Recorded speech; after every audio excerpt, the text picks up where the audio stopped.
대한민국의 조용기 목사님을 소개합니다. 오늘 저는 여러분과 함께 뒤돌아본 바울의 삶이란 제목으로 말씀을 나누겠습니다. 인생 40대까지는 거의 뒤돌아볼 여가 없이 앞만 보고 뛰게 됩니다. 그러나 40이 되면 삶의 중간 청산을 하게 됩니다. 제가 어렸을 때 어른들께서 하신 말씀을 들어보면 인생 40고개가 가장 넘기기 어렵다, 이런 말씀을 하십니다. 저는 어릴 때 그 말을 듣고 굉장히 겁이 났습니다. 40이 되면 죽을 병에 걸리는가 보다, 40 죽을 고개를 넘어야 사는가 보다, 그렇게 생각해서 40이 되는 것이 굉장히 두려웠었습니다. 그러나 지나고 보니 40과 죽음의 문제가 아니라 인생 40이 되면 삶의 성공과 실패의 분수령을 넘게 되기 때문에 힘들다는 것입니다.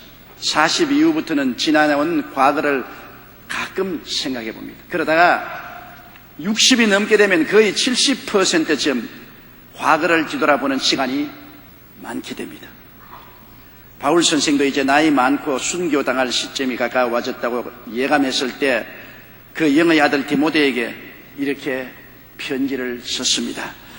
관제와 같이 벌써 내가 부험이 되고 나의 떠날 기약이 가까웠도다. 내가 선한 싸움을 싸우고 나의 달려갈 길을 마치고 믿음을 지켰으니 이제 우리는 나를 위하여 의의 면류관이 예비되었으므로 주 곧 의로우신 재판장이 그날에 내게 주실 것이니 내게만 아니라 주의 나타나심을 사모하는 모든 자에게니라, 그렇게 말씀하셨습니다. 첫째로 바울 선생이 말씀하시기를 내가 선한 싸움을 싸우고 왔다, 그렇게 간증을 했습니다. 인생 일생이 생존을 위한 경쟁이요 싸움인 것은 말할 필요가 없습니다. 하루도 생존 경쟁을 위해서 우리가 몸부림치지 않고 살아갈 수가 없기 때문인 것입니다. 신앙생활도 예외 없이 싸움입니다. 그러나 신앙의 싸움은 악한 세상에서 싸움이 아니라 선한 목적을 위한 싸움인 것입니다.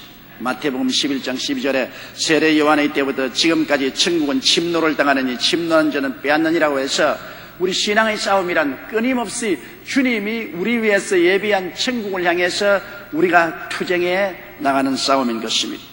우리가 그리스도를 구주로 모신 순간부터 육적 영적 싸움은 시작되는 것입니다. 예수 믿고 난 다음에 영적 전쟁을 치르지 않는 성도는 한 사람도 없습니다.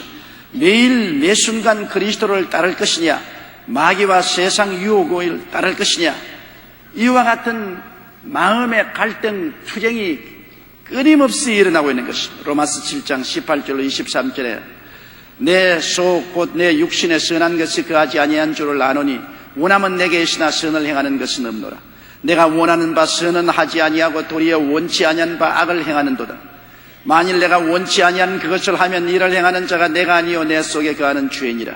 그러므로 내가 한 법을 깨달았노니 곧 선을 행하기 원하는 나에게 악이 함께 있는 것이로다.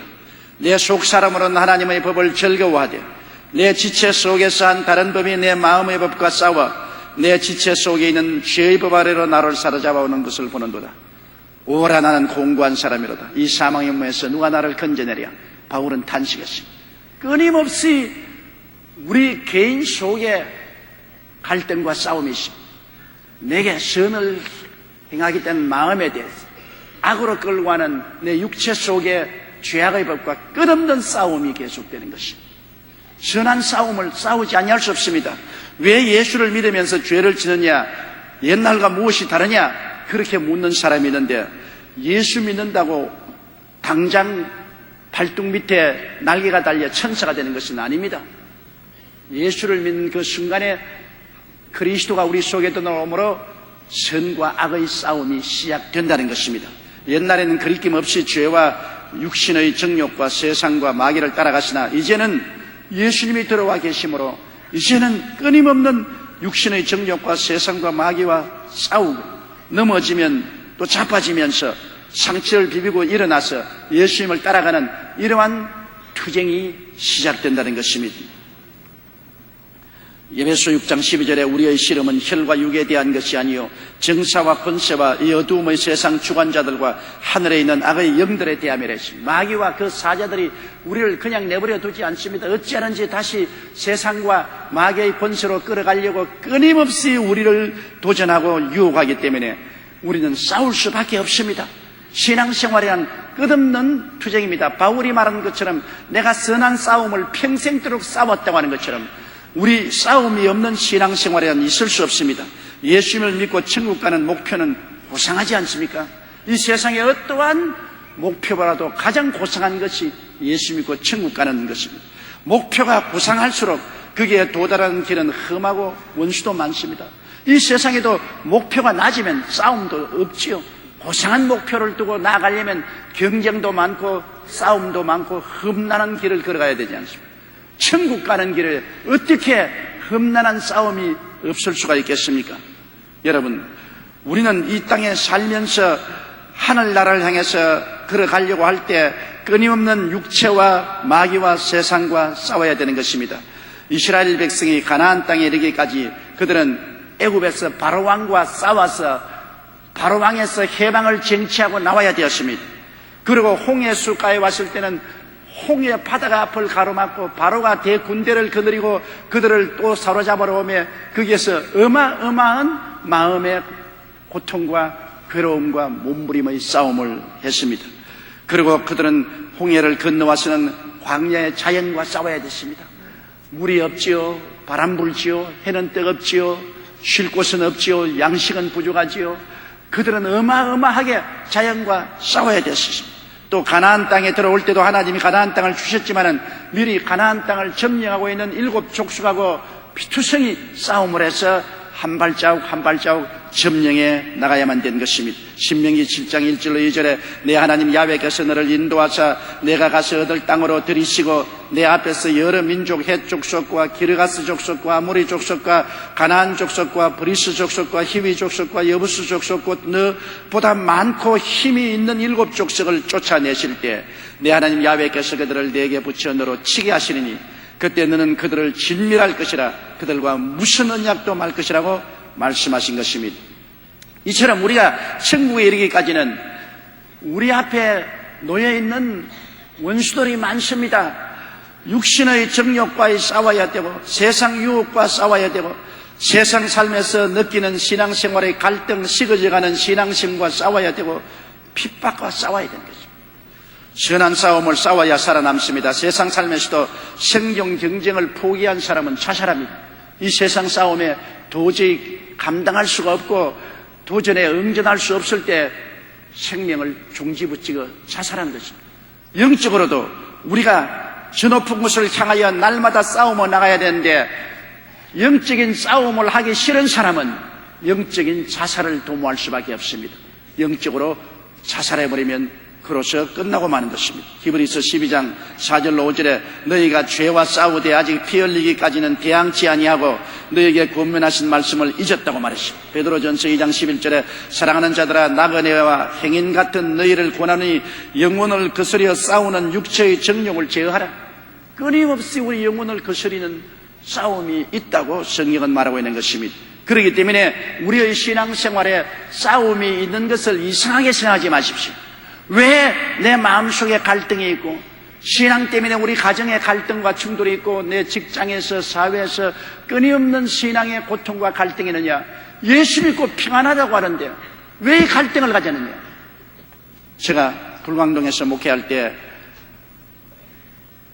홀로 과부가 되어서 아들과 딸을 기르는 자매님이 열심으로 매일같이 보통이 장사를 하며 새벽기도 나와서 열심히 기도하고 주일날은 물건을 천막교에 갖다 놓고 예배드리고 물건 들고 팔러 나가고 그렇게 했는데 하루는 저기 오지만 전도사님 나 예수 그만 믿으랍니다.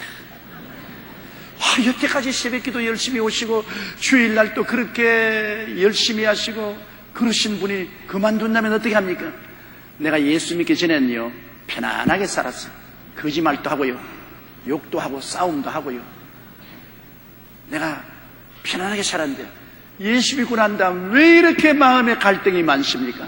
내가 예수 믿고 구원받는 것 좋기는 하고 하나님께 의지하고 사니 좋기는 하지만은 너무나 갈등이 많습니다. 왜냐? 장사를 하자면 거짓말을 안 할 수밖에 없는데, 옛날엔 거짓말해도 고통이 없었는데 이제 거짓말하면 속에서 성령이 이놈아, 거짓말하고 또 회개해야 되고 거짓말하고 또 회개해야 되고.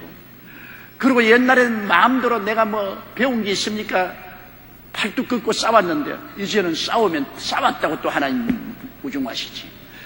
집에 와서도 늘 마음속에 회개하다가 볼일 달보고. 그래서 애들 다 키워놓고 나이 늙어 죽기 전까지 안 믿었다가 그때 가서야 믿겠습니다. 그래서 내가 말했습니다.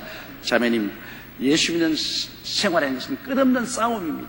믿기 전에는 마귀와 세상과 육체가 도전을 안 했지만은 예수님이 들어오자 마귀와 세상과 육체가 끊임없이 도전을 하기 때문에 늘 실험을 해야 됩니다. 싸우고 있다는 것은 영적으로 살아있다는 증거인 것입니다. 안 싸우면 죽었다는 증거죠. 그러므로 매일 싸우십시오. 매일 싸우고 매일 회개하고 매일 울고, 그것이 살아있는 증거고, 그로 말미암아 저 높은 곳을 향해서 매일매일 신앙이 정진해 나가는 것입니다. 그렇게 말한 적이 있습니다. 바울 선생도 내가 선한 싸움을 평생토록 싸웠다고 말한 것입니다. 둘째로 나의 달려갈 길을 마쳤다고 하는 것입니다. 인생은 경주입니다. 남보다 앞서기 위해서는 천천히 걸어갈 수 없고 달려야만 하는 것입니다. 남보다 좀 더 일찍 일어나고 더 열심히 일하고 늦게까지 뛰고 이래야 남보다 좀 더 잘 살 수 있지. 내가 다 놀고 내 할 일 다 하고 게으름 피우다가 나가서 경쟁에 이길 수는 없는 것입니다. 개인도 달려야 하고 국민도 국가도 달려야 되는 것입니다. 중국 보십시오. 열심으로 국가적으로 뛰니까 오늘날 경제력이 한국보다 앞서기 시작한 것입니다. 경쟁력에 있어서 한국을 따라잡고 앞서기 시작한 것을 볼 때 우리 가슴이 서늘하지 아니할 수 없습니다. 여러분, 국가와 국민도 달려야 되는데 정치란 국민이 잘 달리도록 환경을 정돈하고 길을 열어주어야 하는 것이 정치인 것입니다. 정치가 국민들에게 꿈을 주고 방향을 제시해주고 신뢰와 안정을 주어서 국민들이 열심히 아침부터 저녁까지 개인적으로 가정적으로 또 회사에서 뛰어 달릴 수 있도록 만들어줘야 되는 것입니다. 그런데 오늘날 우리 한국 정치는 싸움박질만 하고 있으니 어떻게 됩니까? 우리 국민들이 보면 정당은 정당대로 물고 찢고 싸우고 이전 투구를 하고 노사 간에 밀고 땡기고 타협이 없지요. 사회 계층 간에 서로 비난하고 공격하고 손가락질하지요. 지역 간에 서로 고통이 있지요.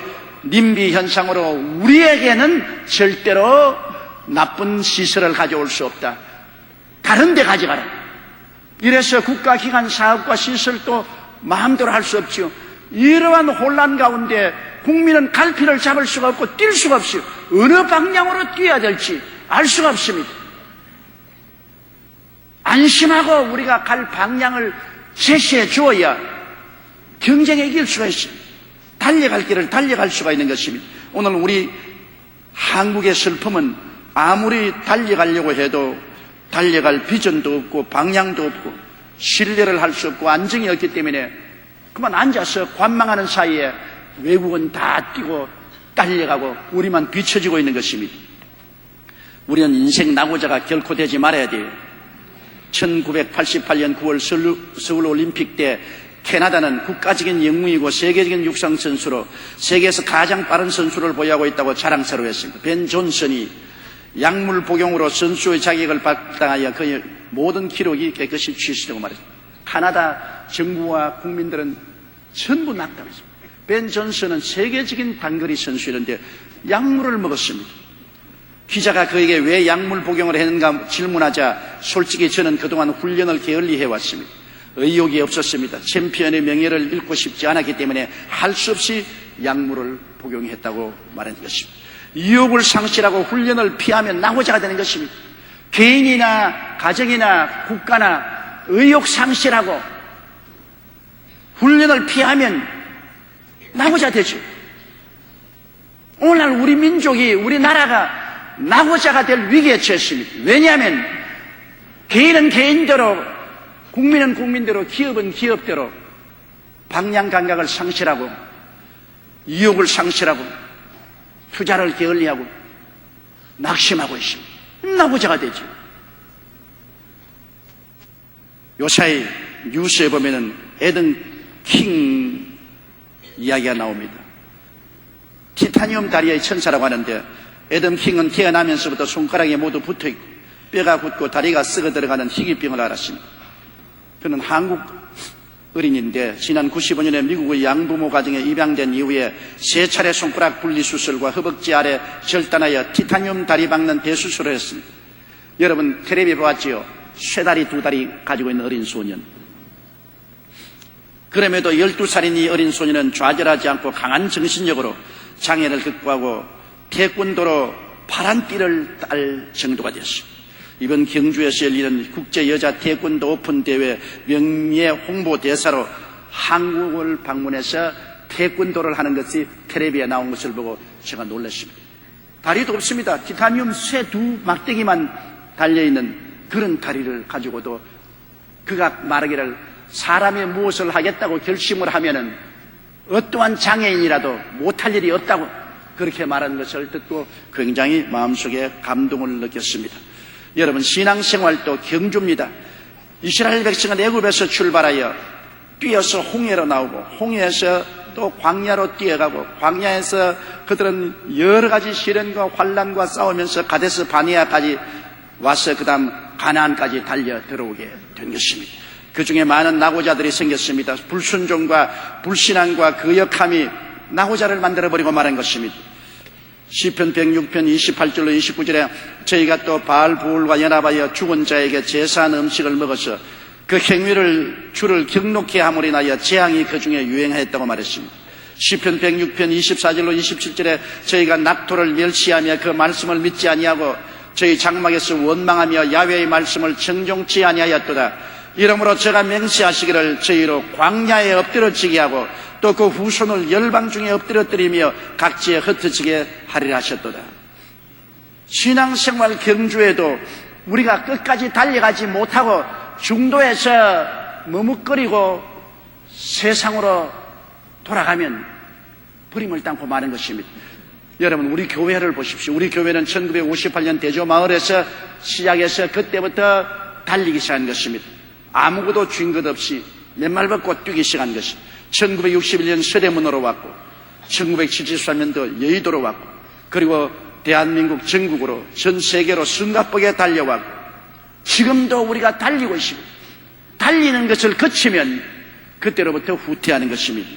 빌립보서 3장 12절로 14절에 내가 이미 얻었다 함도 아니요 온전히 이루었다 함도 아니라 오직 내가 그리스도 예수께 잡힌 바 된 그것을 잡으려고 쫓아가노라. 형제들아 나는 아직 내가 잡은 줄로 여기지 아니하고 오직 한 일적 뒤에 있는 것은 잊어버리고 앞에 있는 것을 잡으려고 표대를 향하여 그리스도 예수 안에서 하나님이 위해서 부르신 부름의 상을 위하여 쫓아가노라.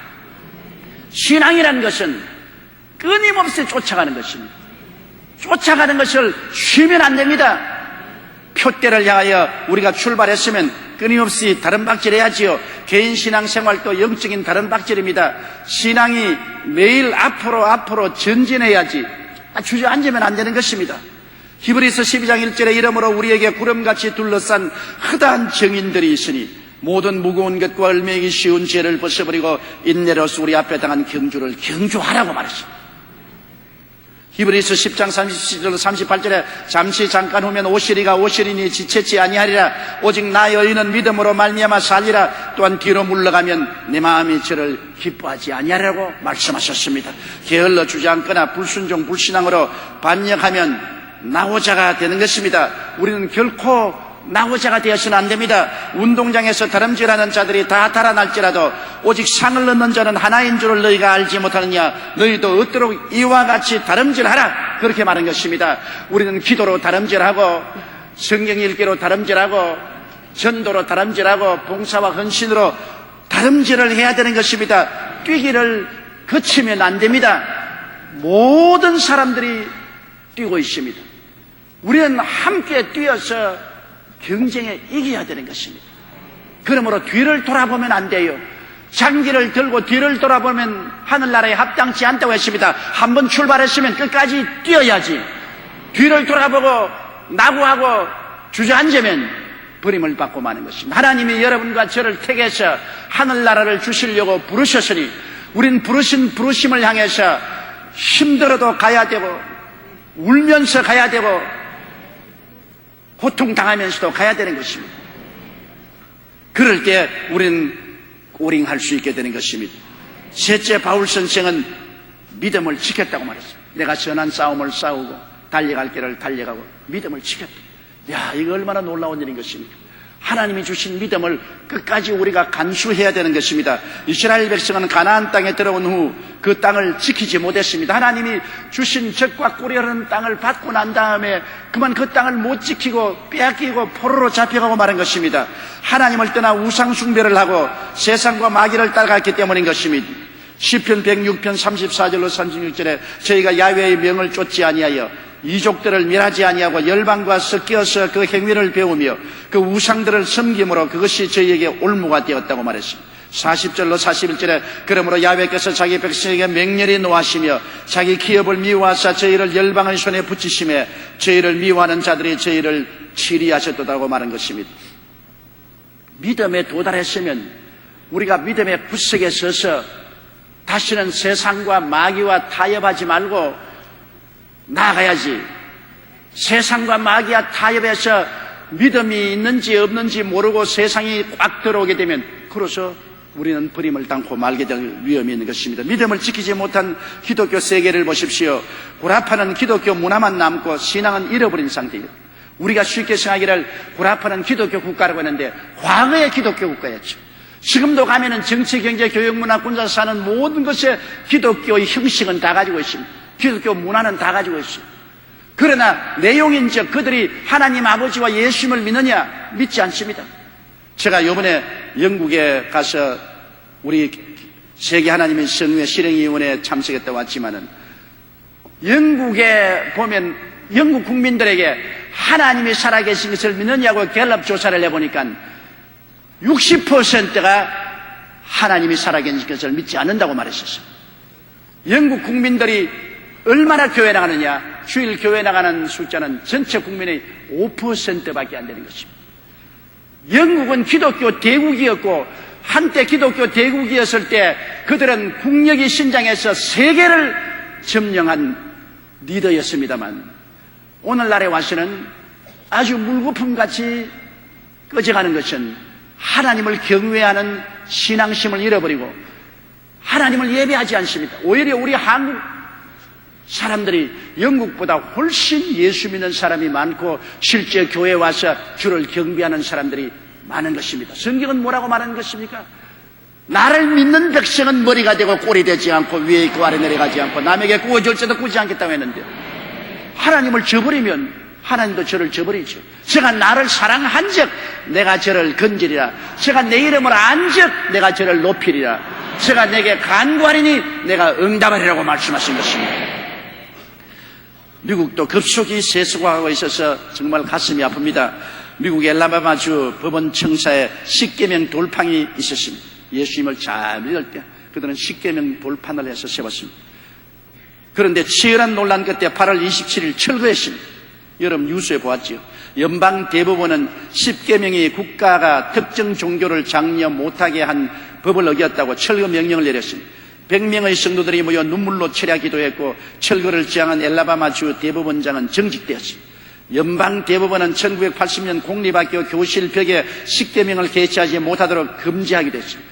기독교 국가로 출발한 미국이 얼마나 타락하고 세속화되었던지 이제는 연방법원에 세운 10계명의 돌반도 철거하라. 학교에 10계명을 걸어놓은 것도 철거하라.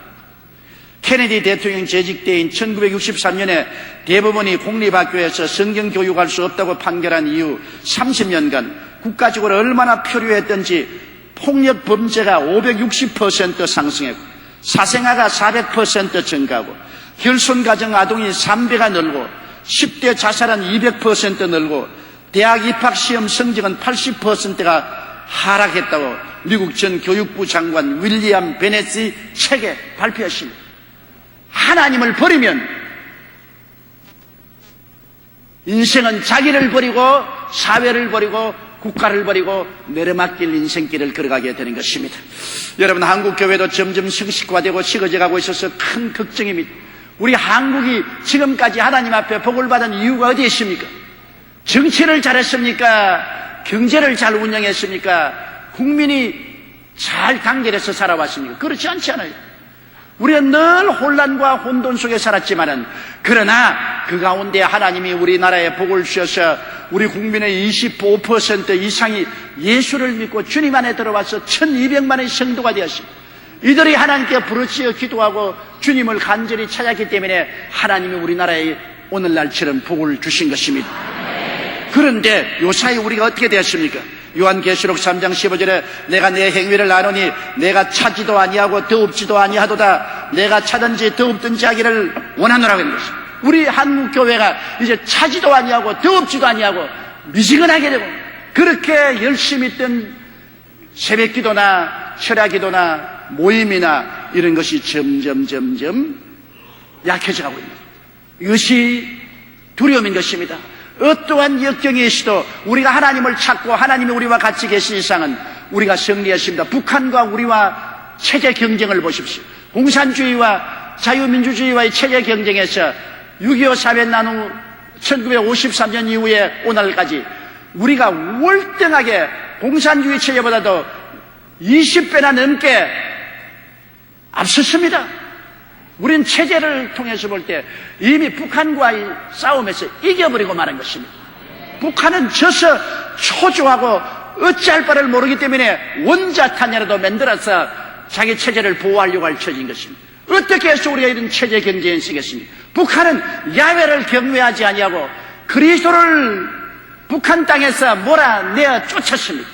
그러나 우리는 신앙의 자유가 있고 우리 국민 가운데 1200만이 하나님 아버지와 예수님을 섬기고 주를 찬미하기 때문에 하나님이 우리를 높여주신 것입니다.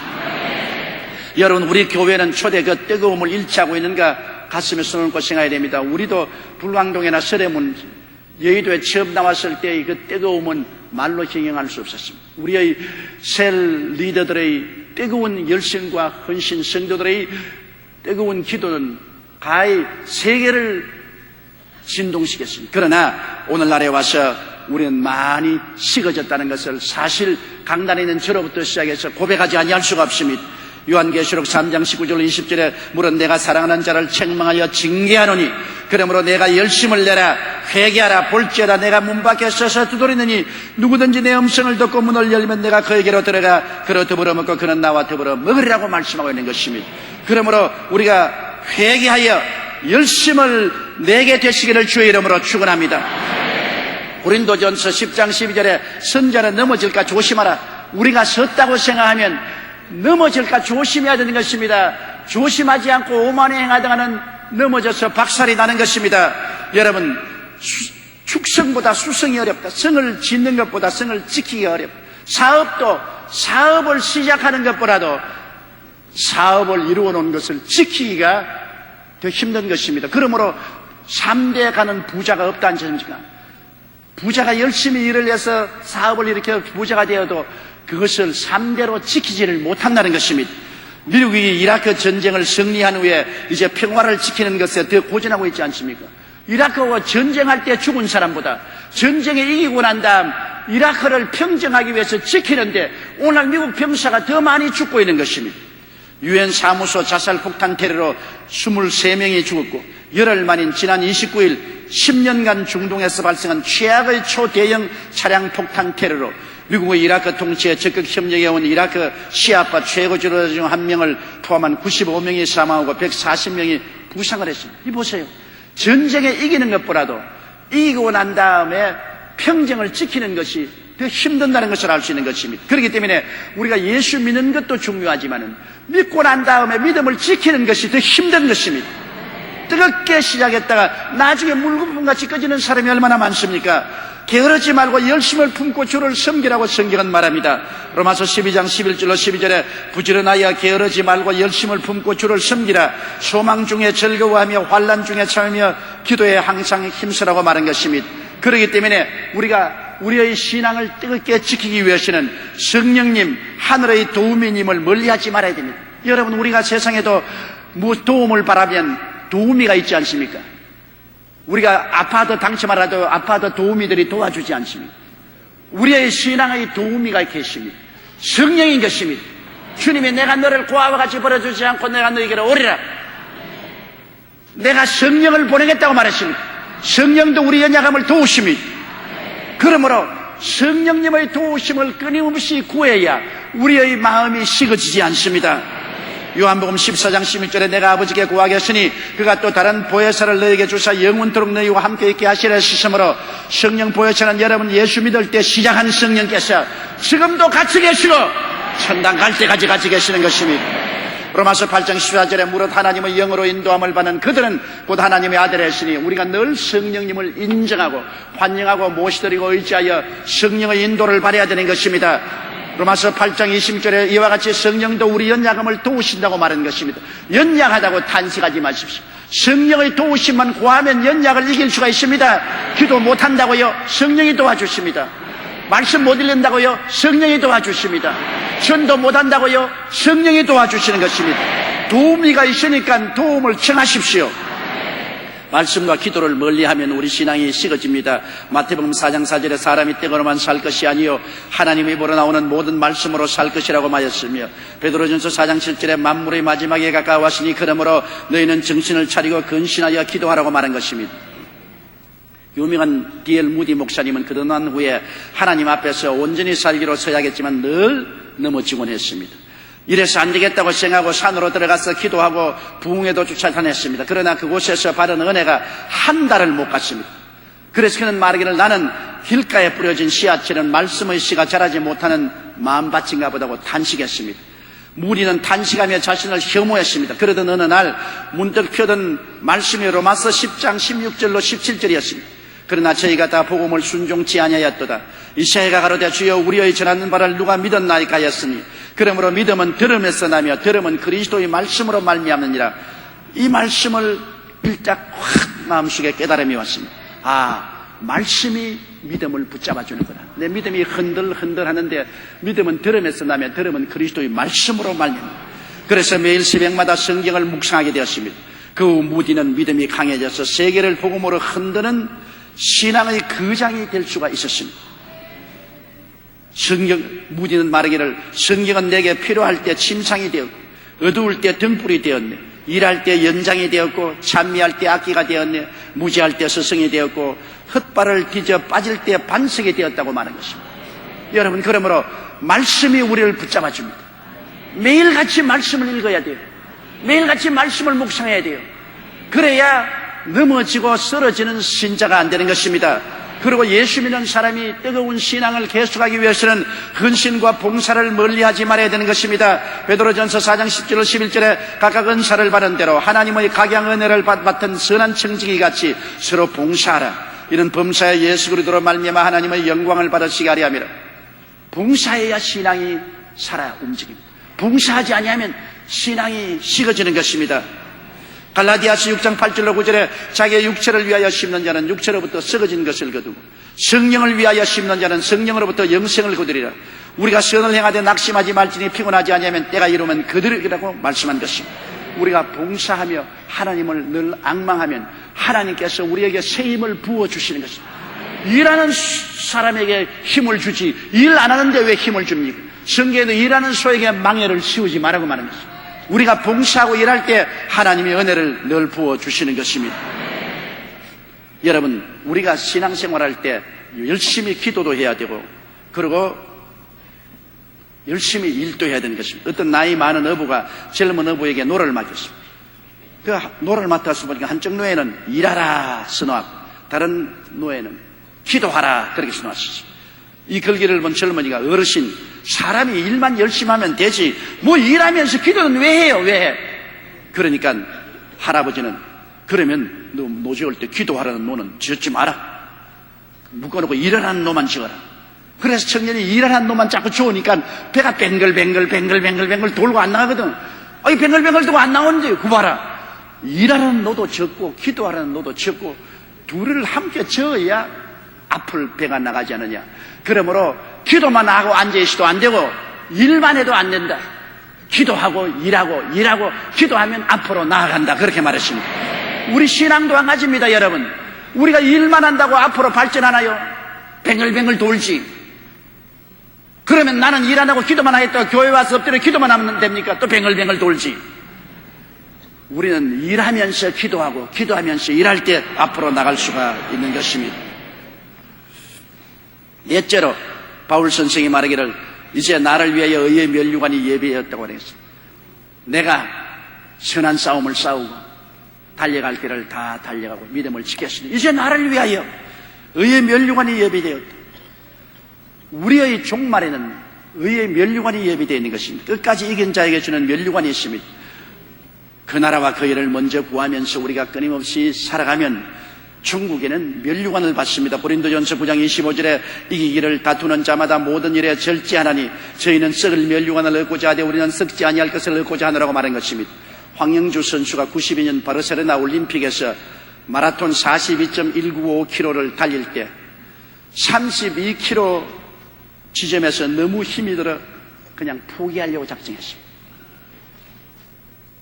그가 하는 말이 너무나 힘들어 싸져 달려오는 택시에 뛰어들어가서 자살을 해보고 싶을 정도로 힘이 들었다는 것입니다. 그러나 포기하지 않고 뛴 이유는 금메달을 따서 어머니를 기쁘시게 해드리고 싶어서 그는 이를 깨물고 달린 결과에 금메달을 땄다는 것입니다. 자기는 포기하고 싶으나 고대하고 있는 어머니를 실망할 수가. 그래서 끝까지 뛰어서 면류관을 땄다. 오스트리아의 유명한 정신과에 있었던 빅터 프랑클은 제2차 세계대전 당시에 나치 수용소에 들어가서 복역을 했는데 그가 있는 수년 동안에 같이 들어간 사람들이 다 안개같이 사라졌습니다. 죽었지. 그러나 빅터 프랑클 씨는 끝까지 살아난 것이 뭐냐? 잡혀 들어가기 직전에 결혼했기 때문에 어찌하든지 살아서 기다리고 있는 아내를 즐겁게 해줘야 되겠다는 그 마음의 투철한 결심이 그로 하여금 죽음의 벽을 넘어서 결국에는 2차 대전이 끝날 때 살아서 나온 사람 중에 한 사람이 되었다고 그는 말한 것입니다. 이와 같이 우리가 끝까지 참고 견디면 의의 면류관을 얻게 되는 것입니다. 요한계시록 3장 11절에 내가 속히 이 말이니 내가 가진 것을 굳게 잡아 아무도 내 면류관을 빼앗지 못하게 하라고 말한 것입니다. 자기에게 주신 사명을 감당한 자에게 주시는 면류관이 있지요. 마태복음 25장 21절에 주인이 한 사람에게는 5달란트, 또 다른 사람에게는 2달란트, 또 다른 사람에게는 1달란트를 주면서 끝까지 내가 올 때까지 사업하라 했습니다.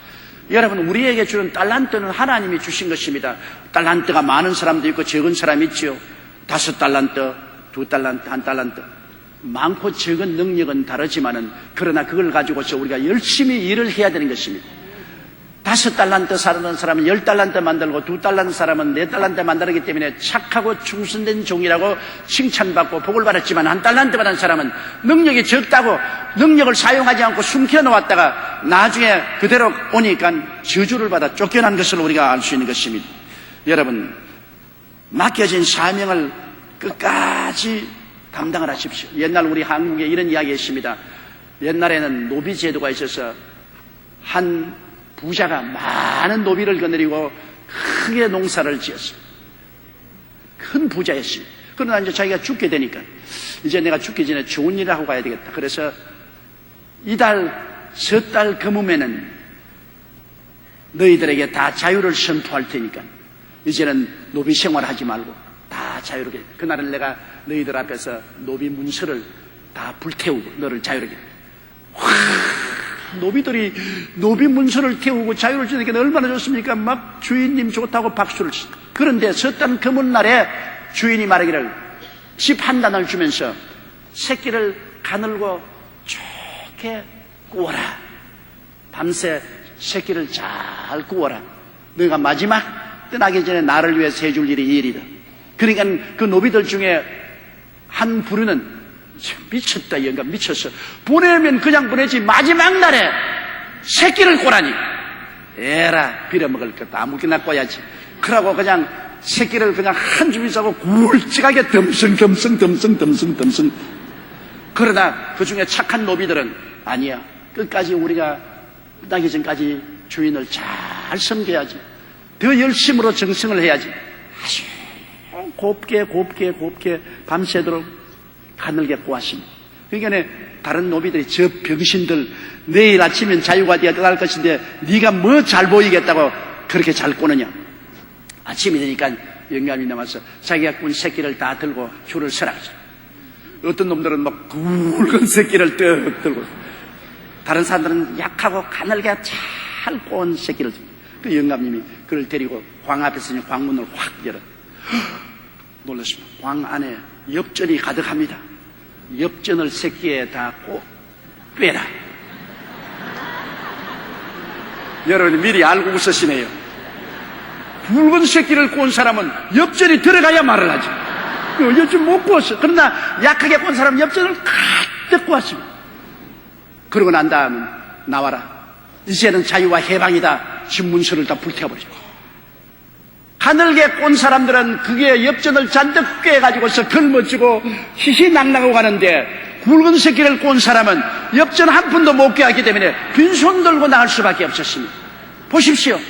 끝까지 충성을 다한 사람은 상급을 얻을 수가 있지만은 끝까지 충성을 당하지 않은 사람은 이 모양이 되는 것입니다. 그러므로 우리가 예수를 믿는 사람들도 우리가 예수를 믿을 때 끝까지 충성을 다해야 되는 것입니다. 끝까지. 내가 선한 싸움을 싸우고 달려갈 길을 다 달려가고 믿음을 끝까지 지키면 하나님이 우리에게 면류관을 주시는 것입니다.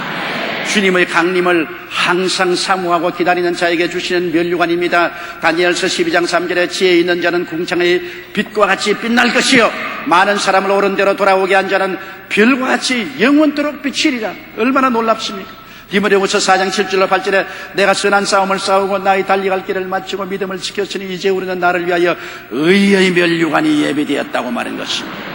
의의 면류관. 우리가 다 의의 면류관을 써야 될 것입니다. 여러분, 시들지 않는 영광의 면류관도 있습니다. 베드로전서 5장 3절로 4절에 맡겨온 자들에게 주장하는 자세를 하지 말고 오직 양무리의 본이 되라. 그리하면 목자장이 나타나실 때 시들지 아니하는 영광의 면류관을 얻으리라. 또 생명의 면류관도 있어요. 요한계시록 2장 10절에 내가 죽도록 충성하라. 그리하면 생명의 면류관을 내게 주리라. 야고보서 1장 12절에 시험을 참는 자는 복이 있도다. 이에 옳다 인정함을 받은 후에 주께서 자기를 사랑하는 자들에게 약속하신 생명의 면류관을 주실 것입니다. 요한복음 계시록 4장 4절에는 그 보좌들 위에 24 장로들이 흰옷을 입고 머리에 금 면류관을 쓰고 앉았더라. 여러분, 우리는 의의 면류관, 시들지 않은 영광의 면류관, 금 면류관, 생명의 면류관, 하나님께 면류관을 받고 하늘의 해와 같이 별과 같이 빛난 우리의 삶을 살게 되실 것입니다. 우리들 모두 다 바울 사도처럼 영적 선한 싸움을 지치지 말고 싸워야 합니다. 그리고 시작한 믿음의 경주를 인내로서 달리며 낙오하지 말고 주님이 단번에 주신 믿음을 지키기 위하여 힘써 싸워야 되는 것입니다. 유다서 1장 3절에 사랑하는 자들아 내가 우리의 일반으로 얻은 구원을 들어 너희에게 편지하리는 뜻이 간절하던 차에 성도들에게 단번에 주신 믿음의 도를 위하여 힘써 싸우라는 편지로 너희를 권면해야 할 필요를 느꼈다고 했습니다. 우리 모두 주님 앞에 서는 그날 주님의 말씀을 들어야 됩니다. 착하고 충성된 종아. 일평생을 아프리카에서 고난을 당하며 선교한 선교사 부부가 배를 타고 뉴욕 항구에 도착하는데 뉴욕 항구에 사람이 인산인해로 모이고 그 악대들이 나팔을 방파레를 울리고 야단입니다. 아, 우리 위해서 이렇게 나왔는가 보니까 사람들이 그 노 부부에게는 아무 관심도 없고 그 배를 같이 타고 온 린드버그라는 비행사를 위해서 그렇게 했습니다. 린드버그는 처음으로 단발 비행기를 타고 태스양을 건너서 불란서에 도착한 사람인데 그렇기 때문에 그를 환영하기 위해서 뉴욕 시민이 다 출동하라고 나팔을 불고 야단법석을 했습니다. 선교사 부부는 내려보니까 자기를 맞이온 아무 사람도 없었습니다. 그들은 3등 여관에 들어가서 짐을 꾸려놓고 일생의 선교 사역을 하다가 지친 그 몸을 가지고서 침대에 걸터 엎드려서 통곡을 하고 울었습니다. 하나님, 린드버그라는 젊은 사람은 비행기 운전해서 태시양 건너갔다고 저렇게 방파레를 울리고 환영을 하는데 우리는 평생을 아프리카에서 선교하고 고향 땅에 돌아왔는데 아무도 마주하는 사람이 없고 이렇게 설설할 수가 있습니까? 우니까 성령이 말씀, 이 사람아, 린더버그는 고향에 돌아왔지만은 너희들은 아직 고향에 안 돌아왔지 않느냐? 너희는 아직 객지에 왔지 않느냐? 이 땅에 고향이 어디느냐? 너희 영원한 고향은 천당 아니냐? 너희도 고향에 돌아오는 그날에는 천군 천사들이 와서 나팔을 불고 황파래를 울리고 하나님의 환영의 퍼레이드가 있을 것이다. 그날까지 참고 견뎌라. 우리도 고향에 돌아갈 날이 다가오고 있는 것입니다. 하늘에서는 우리를 환영하기 위해서 이미 환영 아치를 세워놓고 천사들을 동원해서 기다리고 있는 것입니다. 그렇기 때문에 오늘 이 말씀을 잊지 마십시오. 선한 싸움을 싸우고 달려갈 길을 다 달려가고 믿음을 지키십시오. 미의 멸류관이 여러분 위해서 기다리고 있는 것입니다. 다 같이 고개 숙여 기도드리겠습니다. 사랑이 많으시고 거룩하신 우리 아버지 하나님, 우리는 이 땅에 살면서 끝없는 싸움에 지칠 때가 많습니다. 선한 싸움을 안 싸운 날이 하루도 없습니다. 지치고 피곤하지만은 달려갈 길을 달려가야 되는 것입니다. 하나님이 주신 금보다 귀한 믿음을 지켜야만 하옵니다. 우리 아버지여, 그러므로 하나님께서 우리 가운데 나고자 없고 낙심하고 뒤로 물러가는 자 없게 하여 주시옵시고 은총과 사랑과 축복으로 붙들어 주시옵소서. 예수님의 이름으로 기도드리옵나이다. 아멘. 할렐루야. 아멘. 목사님 감사합니다. 구독과 좋아요는 제작하는 데 힘이 됩니다. 감사합니다.